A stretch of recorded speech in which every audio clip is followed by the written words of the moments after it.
네, 오늘 함께 살펴볼 교리문답은 제3주일입니다. 시편 찬송 542쪽, 543쪽에 기록되어 있는 제3주일 제6문부터 8문까지를 교독하도록 하겠습니다. 하이델베르크 교리문답 제3주일 제6문. 그러면 하나님은 사람을 그토록 악하고 뒤틀리게 창조하셨습니까? 아닙니다. 그 반대입니다. 하나님께서는 사람을 선하게 그분의 형상대로 곧 참된 의와 거룩함으로 창조하셨습니다. 그래서 창조주 하나님을 바르게 알고 진심으로 사랑하며 그리고 영원한 복 가운데 그분과 함께 살며 그분을 찬양하고 영광을 돌리도록 하셨습니다. 제7문. 그러면 사람을 부패시키는 본성은 어디서부터 시작되었습니까? 우리의 첫 조상 아담과 하와가 낙원에서 타락과 불순종한 데서 시작되었습니다. 거기에서 우리의 본성이 부패되었고 그래서 우리는 완전히 죄 가운데서 잉태되고 출생됩니다. 제8문. 하지만 그렇다고 해도 우리가 그토록 부패되어 전적으로 어떤 선도 행할 수 없고 완전히 악에 기울어져 있는 것입니까? 네. 만약 우리가 하나님의 성령으로 거듭나지 않는다면 그렇습니다. 읽는 설교에는 찬송 1장을 통해 사도신경을 함께 고백한 후 시편 14편 1, 2, 5절을 함께 부르도록 하겠습니다. 오늘 오후 교리문답 설교는 클라렌스 스탄 목사님의 설교를 읽는 설교로 봉사하도록 하겠습니다. 사랑하는 주 예수 그리스도 안에 있는 형제 자매님들, 우리의 교리문답은 제2주일에서 우리의 비참함의 원인이 우리 죄악에 있고 우리가 온전한 사랑을 요구하시는 하나님의 뜻을 철저하게 이룰 수 없는 존재이며 더 나아가서 우리가 본성적으로 하나님과 이웃을 미워하는 성향이 있다고까지 선언한 후 이어지는 질문을 제기합니다. 그것은 바로 그렇게 우리가 죄악된 존재라면 그 죄는 대체 어디에서 온 것이냐는 것입니다. 악은 어디에서 오는 것입니까? 어떤 사람들은 이에 대해 인류가 가진 두 번째로 큰 질문이라고도 합니다. 첫 번째 질문은 생명이 어디에서 오는가라는 만물의 기원을 다루는 것이고, 두 번째는 악은 어디에서 오는가라는 악의 기원을 다루고 있다고 말입니다. 시간의 흐름 가운데 다양한 문명과 문화와 철학과 종교가 이 두 질문과 싸워왔고, 때로는 그 두 가지에 대해 동일한 방식으로 답하기도 했습니다. 만약 생명이 하나님으로부터 왔다면 악도 하나님으로부터 온다는 것입니다. 하지만 그렇게 된다면 문제는 더욱 복잡해집니다. 왜냐하면 하나님께서 온전히 거룩하시고 순결하시다면 어떻게 그분께서 그 더러운 악과 연관될 수 있겠습니까? 그렇게 우리는 시작점에서부터 죄와 그것의 기원이 신비라는 것을 인정해야 합니다. 죄가 어떻게 이 세상에 들어올 수 있었습니까? 어떻게 그것이 가능했습니까? 여기서 저는 이 신비라는 표현을 성경적인 의미로 사용합니다. 그것은 우리가 죄가 이 세상에 어떻게 들어왔는지를 알 수 있지만 여전히 완벽하게 이해할 수는 없다는 것입니다. 이는 우리에게 명확하고 간명한 용어로 계시되었지만 우리가 완벽하게 이해할 수 있도록 설명된 것은 아닙니다. 제3주일은 우리에게 주님께서 자신의 말씀에서 계시하신 사실을 제공합니다. 이는 예수 그리스도의 전체 복음의 아주 중요한 부분 가운데 하나입니다. 그렇게 우리는 이를 알아야 하지만 동시에 내가 이 죄의 신비를 완벽하게 이해했다라고도 말해서는 안 됩니다. 그렇게 저는 제3주일의 내용을 요약하여 죄의 신비에 대한 교회의 고백이라는 제목으로 전하고자 합니다. 그리고 이를 첫 번째, 죄와 인간의 형성, 두 번째, 죄와 인간의 변질, 세 번째, 죄와 인간의 개혁이라는 대지들로 나누어 보겠습니다. 먼저 첫 번째, 죄와 인간의 형성에 대해 알아보겠습니다. 형제자매 여러분, 제6문은 이렇게 묻습니다. 그러면 하나님은 사람을 그토록 악하고 뒤틀리게 창조하셨습니까? 라고 말입니다. 만약 우리가 어떤 제품을 샀는데 거기에 문제가 생겼다면, 어떤 음식을 배달시켰는데 그것의 맛이나 혹은 상태가 이상하다면 가장 먼저 그것을 만든 제조사나 식당에 연락하지 않겠습니까? 그가 만든 것이 잘못되었을 때 제조자가 어떤 식으로든 연관되어지 있지 않겠냐는 생각을 우린 하게 됩니다. 그리고 이런 생각은 우리에게 전혀 놀라운 것이 아닙니다. 때로는 결함이나 고장의 원인이 실제로 그런 제조사의 문제에 있기도 하기 때문입니다. 자동차 제조업체는 조립이나 설계 과정의 실수로 인해 수천 대의 자동차를 리콜할 때도 있습니다. 그렇게 우리는 어떤 문제가 생겼을 때 그 원인을, 그것을 만든 사람에게 찾는 것 그 자체는 분명히 합당하고 전혀 이상한 것이 아니라는 것을 알고 있습니다. 하지만 언제나 그런 것은 아닙니다. 아무리 자동차가 정상적으로 조립되고 정상적으로 만들어졌다 하더라도 우리가 운전을 하는 동안 자동차를 거칠게 다루거나 정비를 게을리하거나 혹은 잘못된 방식으로 사용함으로써 그것이 고장날 때도 얼마든지 있기 때문입니다. 그렇게 우리는 이 질문의 의미를 더 깊게 들어가서 이렇게 묻는 것입니다. 인간의 죄악이 그가 처음으로 만들어질 때, 처음으로 형성되고 창조될 때 방식에 어떤 문제가 있어서 그런 것이냐고 말입니다. 그리고 교림답은 그것을 알 수 있는 유일한 방법은 실제로 만물이 창조되었던 시점, 세상과 그 안에 모든 것이 만들어진 대로 돌아가는 것이라고 말합니다. 그리고 그것을 성경은 어떻게 말하고 있습니까? 하나님께서 세상을 만드시고 땅의 흙으로 사람을 만드셨을 때 그 결과에 대해 성경은 어떻게 말합니까? 그 결과가 미심쩍거나 의문스러웠습니까? 혹은 그 결과가 완전히 망쳐진 것이었습니까? 그렇지 않다면 반대로 만족스럽고 훌륭한 것이었습니까? 우리는 그 점에 있어 의심을 품을 여지가 전혀 없습니다. 그러면 하나님은 사람을 그토록 악하고 뒤틀리게 창조하셨습니까? 이 질문에 대한 답은 강력합니다. 아닙니다. 그 반대입니다. 오늘날 우리는 이것을 절대 그렇지 않습니다. 절대로 아닙니다. 라고 말할 수도 있습니다. 오히려 그 반대가 진실입니다. 하나님께서는 사람을 선하게 그분의 형상대로 창조하셨습니다. 우리는 그 표현의 뒤편부터 앞으로 나아가고자 합니다. 하나님께서는 사람을 자신의 형상대로 만드셨습니다. 그분께서는 자신을 따라 사람을 만드셨고 그분의 형상대로 형성하셨습니다. 하나님께서는 그분을 반영하여 아담에게 과업을 주셨습니다. 그분께서는 그분 자신을 반영하는 지위를 사람에게 주셨습니다. 하나님께서는 인간이 자신의 소명과 과업을 행할 수 있도록 오직 그분만이 가지신 특성을 인간에게 주셨습니다. 주님께서는 이렇게 말씀하신 것입니다. 나는 사람을 창조주이자 하나님인 나와 함께 교제를 나누고 교통을 하기에 적합한 방식으로 만들 것이라고 말입니다. 이것은 교리문답이 아름답게 진술하는 것처럼 하나님께서 사람을 참된 의와 거룩함으로 창조하셨다는 것을 의미합니다.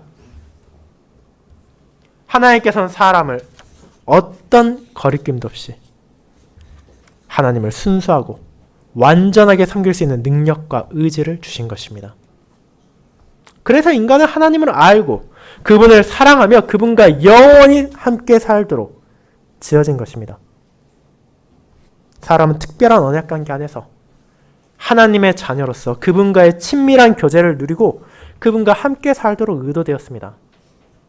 이것은 정말로 특별하고 복된 관계였습니다. 그것이 하나님의 계획이었습니다. 그분께서는 우리의 형상을 따라 우리의 모양대로 우리가 사람을 만들자라고 말씀하셨습니다.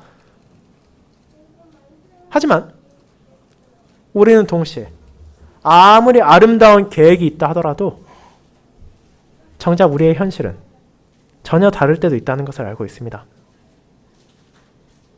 간단한 예로 이제 곧 기말고사를 볼 학생들이 학기 초에는 계획을 세워서 이렇게 공부를 해서 기말고사를 잘 보면 되겠다라고 생각하기도 하지만 정작 시험이 다가오면 그 결과는 전혀 다를 때도 드물지 않은 것입니다. 그렇다면 하나님께서는 자신의 계획을 어떻게 구현하셨습니까? 성경은 그에 대해 하나님께서 그 결과물들을 보시고 좋았다라고 말하셨다고 기록하고 있습니다. 여기서 좋았다라고 하는 것은 그 목적에 적합하다는 의미로서 그분의 계획을 생각한다면 그것의 온전함을 가리킵니다. 즉 인간은 정확하게 하나님의 뜻대로 만들어진 것입니다.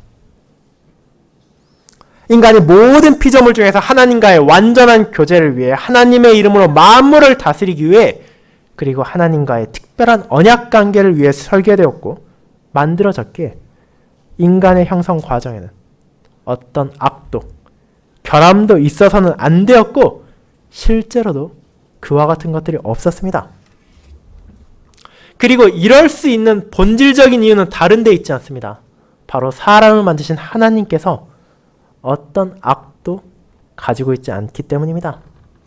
이것이 사람의 완벽한 형성의 배경에 있는 위대한 사실입니다. 하나님께서 악이 없습니다. 그분께서는 과거에도 지금도 앞으로도 악을 가지지 않을 것입니다. 따라서 하나님께서 만드신 어떤 것도 특별히 그분의 언약 자녀들도 악하고 뒤틀릴 수 없습니다. 성경의 창조기사는 물론이고 하나님의 전체 계시가 하나님과 죄를 연결할 수 없다는 것을 선포합니다. 성경의 모든 페이지에서 모든 내용에서 가리키는 것이 무엇입니까? 하나님께서는 죄를 금지하십니다. 죄를 미워하십니다. 죄를 심판하십니다. 그리고 주의 만찬 예식무에서는 이에 대해 하나님께서 그 죄를 벌하시지 않은 채 그대로 둘 수 없는 것인데 하나님의 사랑하는 아들 예수 그리스도 안에 우리의 죄를 벌하셨기 때문이라고 말할 정도입니다. 여러분은 하나님과 죄를 연결할 수 있습니까? 하나님께서 사람을 흙에서 형성하신 방식에 어떤 악함이나 뒤틀림이 있을 수 있습니까? 그 누구라도 성경을 펼쳐서 읽어본다면 아닙니다. 결코 그렇지 않습니다라고 답하게 될 것입니다. 성경의 명확한 증언을 들어보시기 바랍니다. 신명기 32장의 모세의 노래에서 그는 하나님을 향해 그는 반석이시니 그가 하신 일이 완전하고 그의 모든 길이 정의롭고 진실하고 거짓이 없으신 하나님이시니 공의로우시고 바르시도다 라고 32장 4절에서 외칩니다. 욥의 친구 엘리후는 하나님을 향해 그러므로 너희 총명한 자들아 내 말을 들으라. 하나님은 악을 행하지 아니하시며 전능자는 결코 불의를 행하지 아니하신다라고 정확하게 말하고 있습니다. 동일한 증언이 시편 전체에서도 울려 퍼지고 있습니다. 예를 들어 시편 92편 15절은 여호와의 정직하심과 나의 바위 되심과 그에게는 불의가 없음이 선포되리로다 라고 말하고 있으며 선지서에서도 이 증언을 찾을 수 있습니다. 이사야 6장 3절은 하나님을 향해 거룩하다 거룩하다 거룩하다 만군의 여호와여라고 선포하며 하박국 1장 13절은 주께서는 눈이 정결하심으로 악을 참아보지 못하시며 패역을 참아보지 못하시거늘 이라고 말합니다. 그렇게 하나님께서 거룩하시고 악을 참아보지 못하신다면 그분이 어떻게 죄의 원인이 될 수 있겠습니까? 그래서 우리는 죄의 신비에 대해 말할 때 성경에서 죄의 기원이 인간의 형성에 있지 않다는 결론을 전하고 있음을 알아야 합니다. 성경은 이를 명확하게 말함과 동시에 죄의 기원이 사람이 만들어질 때 있는 것이 아니라 사람 그 자신에게 있다는 것을 분명하게 진술하고 있습니다. 사람이 형성된 최종 결과는 그가 실제로 하나님과의 온전한 조화 가운데 살아가는 것입니다. 그리고 아담과 하와는 하나님과의 온전한 교제 가운데 살았습니다. 죄가 없었고 죄와 동반하는 죄책도 수치도 없었습니다. 그러면 우리는 이 명확한 성경의 증거를 어떻게 받아들여야 합니까? 심지어 우리는 제3주일에서 우리가 지금 마주한 타락한 사람의 본성이 하나님으로부터 온 것이 아니라 우리의 첫 조상 아담과 하와가 낙원에서 타락과 불순종한 데서 시작되었다는 제 7문답을 고백하기까지 합니다. 이는 설명할 수 없고 믿어지지 않지만 그토록 온전하고 조화로운 세계에 죄의 현실이 들어왔다는 것입니다. 그리고 이것은 하나님의 행위로서 온 것이 아니라 사람의 판단과 행동의 결과로 찾아왔습니다. 여기에서 종종 질문되는 핵심적인 질문이 있습니다. 어떻게 완전하게 창조된 사람이 죄에 빠질 수 있었습니까? 어떻게 온전한 순종으로 만들어진 마음에 불순종이 들어올 수 있었습니까? 하나님께서 그토록 죄를 미워하신다면 왜 그것을 미리 막지 않으셨습니까? 전지전능하신 하나님께서 타락을 막을 수 없으셨습니까? 만약 누군가가 악을 막을 수 있는데도 그렇게 하지 않는다면 이는 방임으로 또 다른 죄를 저지른 것이 아닙니까? 그렇게 실제로 이 두 가지 질문이 하나로 합쳐집니다. 의롭고 거룩하게 만들어지고 온전하게 형성된 마음에 어떻게 죄가 생겨날 수 있었습니까? 죄를 미워하신 하나님께서 왜 그것이 일어나도록 두실 수 있으십니까?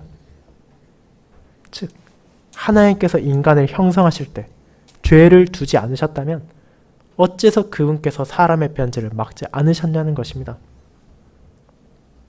이에 대한 올바른 답을 찾기 위해 긴 시간 동안 많은 신학자들이, 심지어 개혁주의 신학자들도 고심해 왔습니다.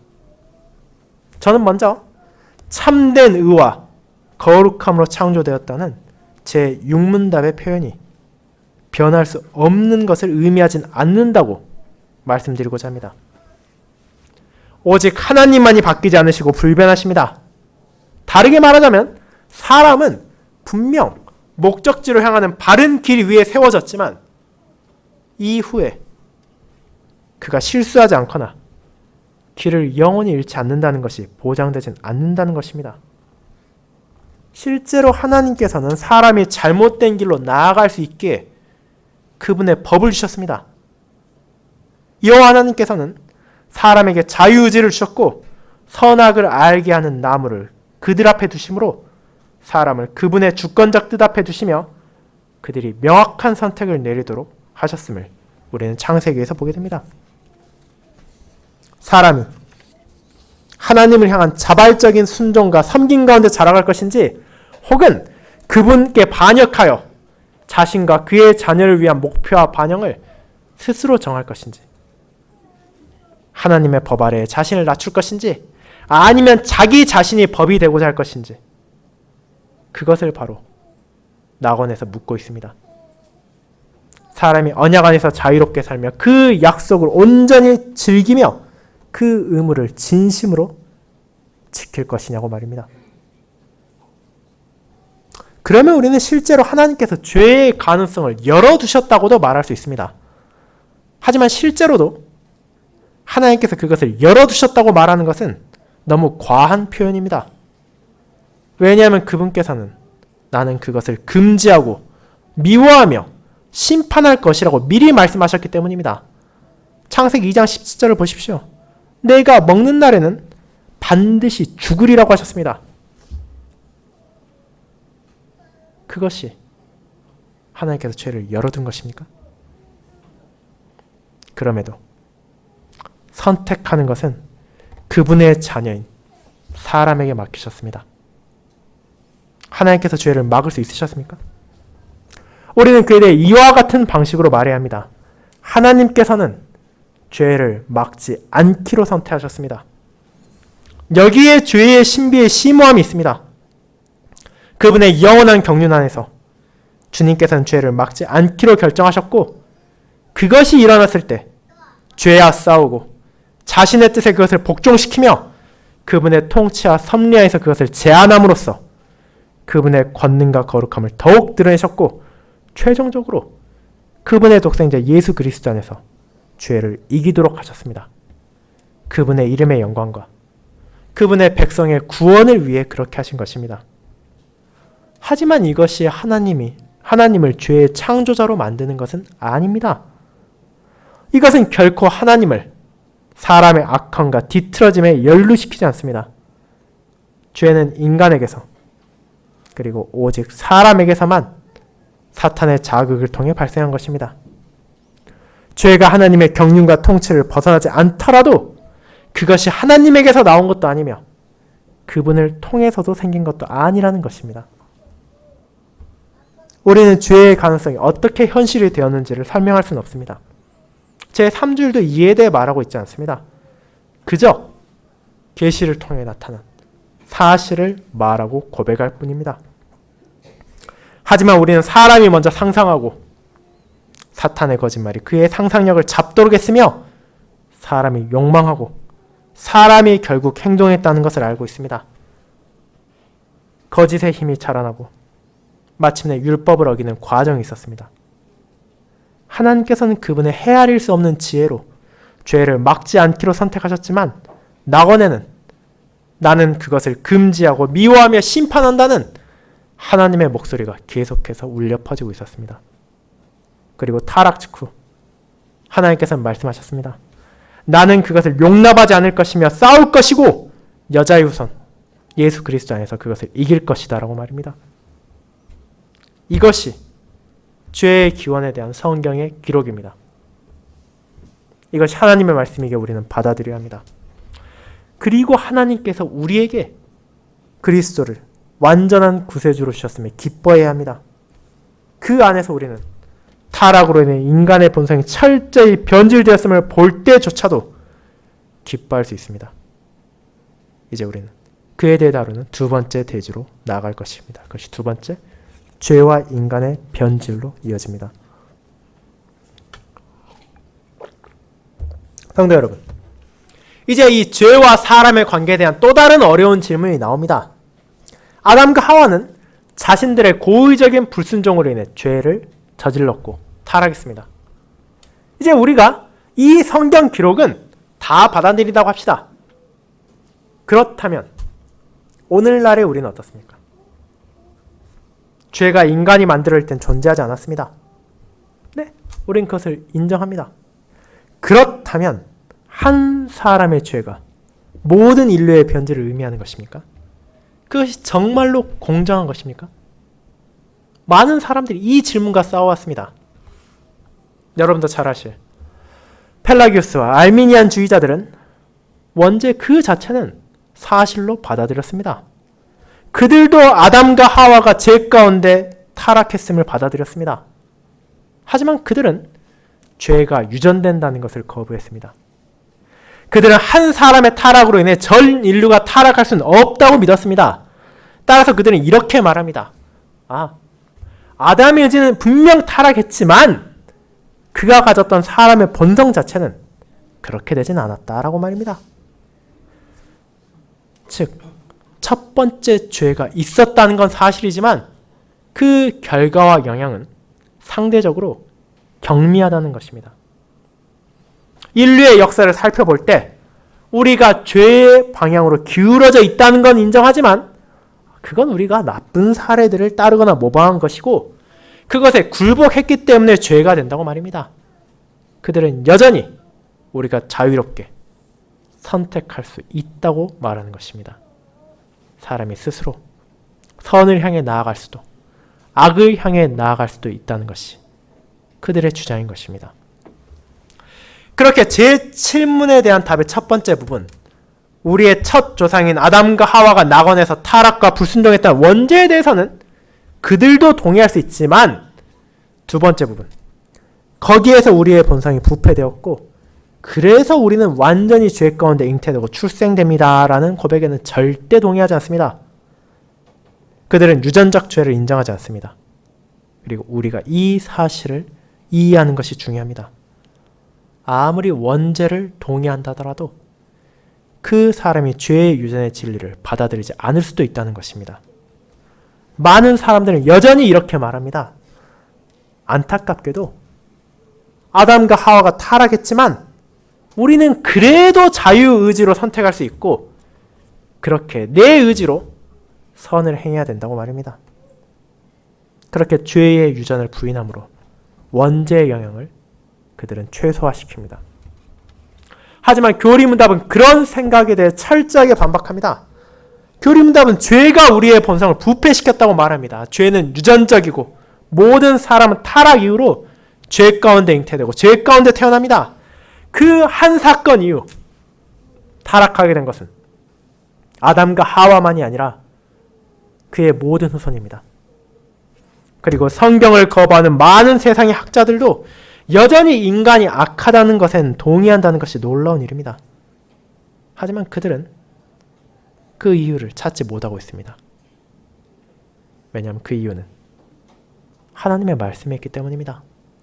성경은 인간이 악하다는 것을 가르칩니다. 이는 타락의 순간부터 명확하게 드러납니다.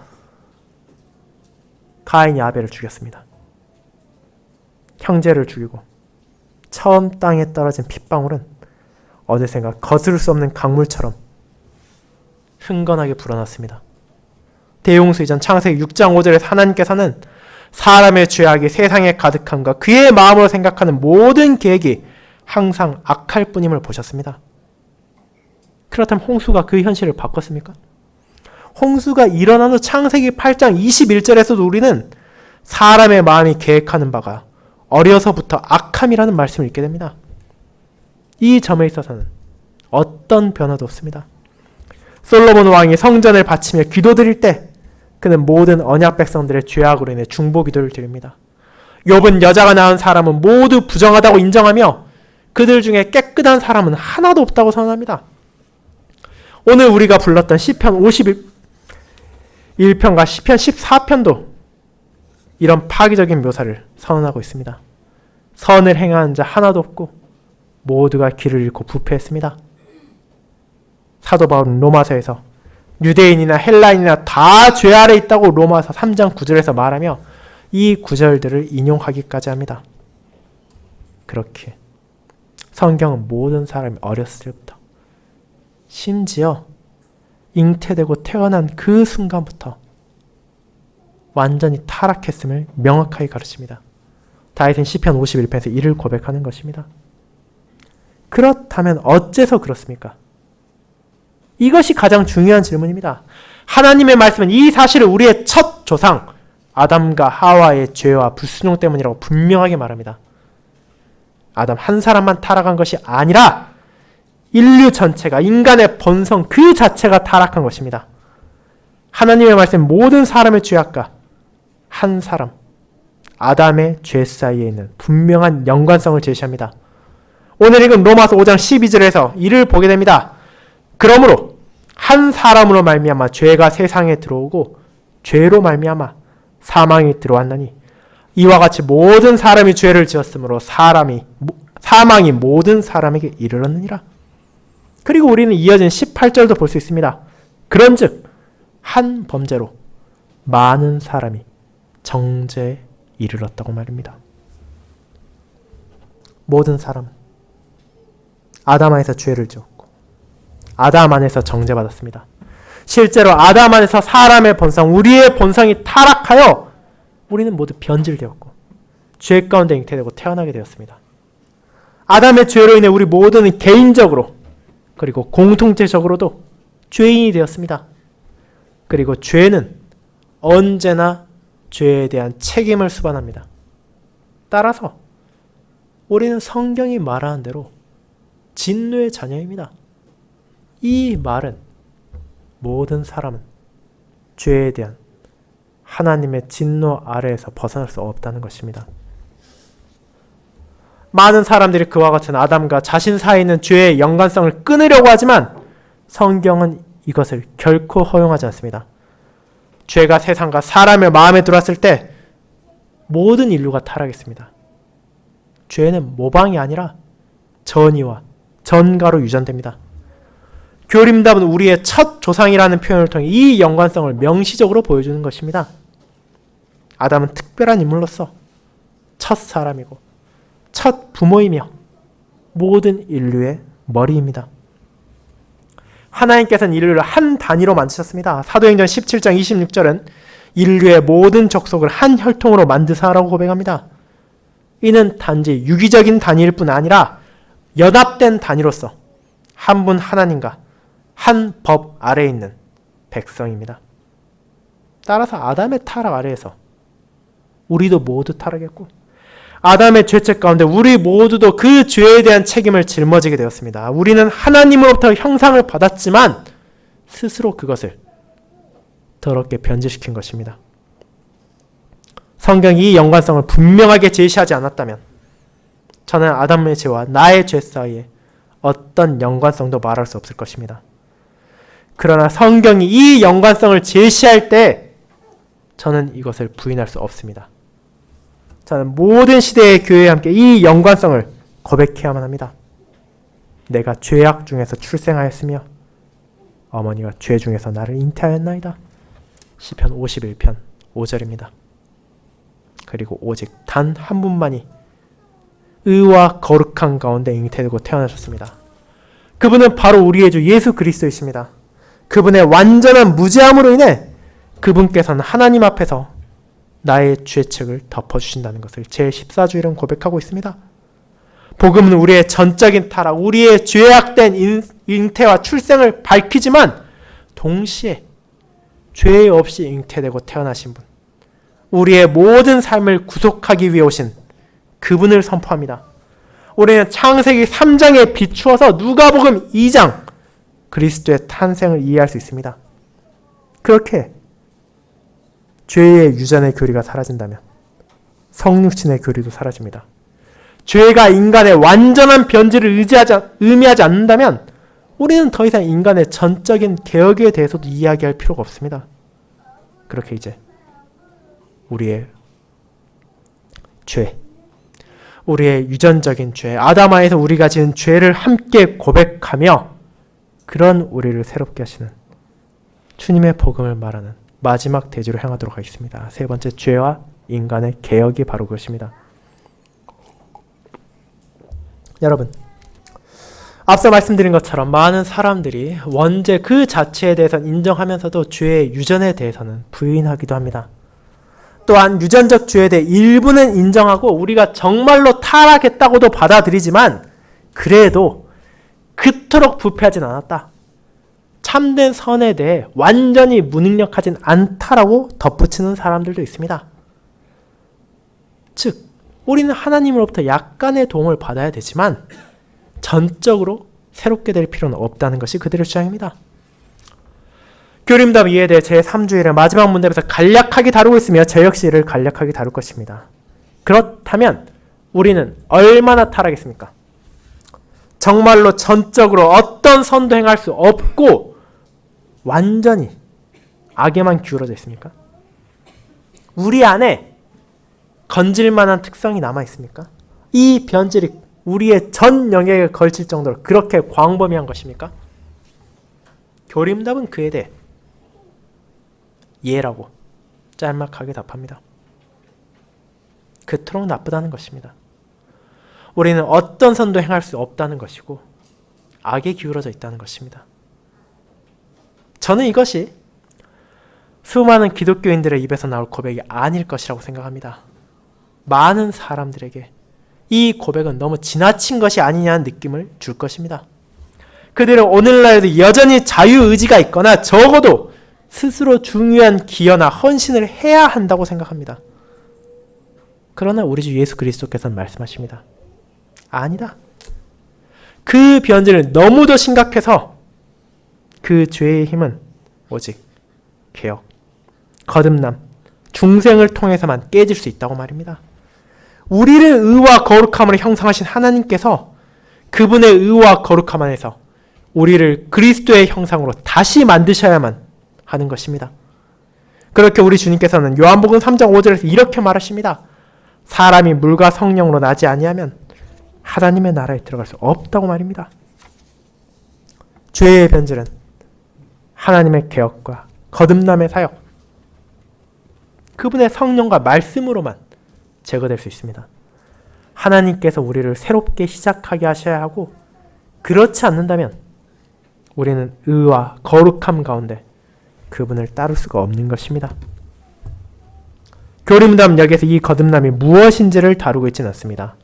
그리고 그것은 이후에 나올 제33주일에 살펴보게 될 것이기에 제3주일에서는 이와 같은 재생이, 거듭남이 얼마나 절대적으로 필요한지에 대해서만 말하고 있는 것입니다.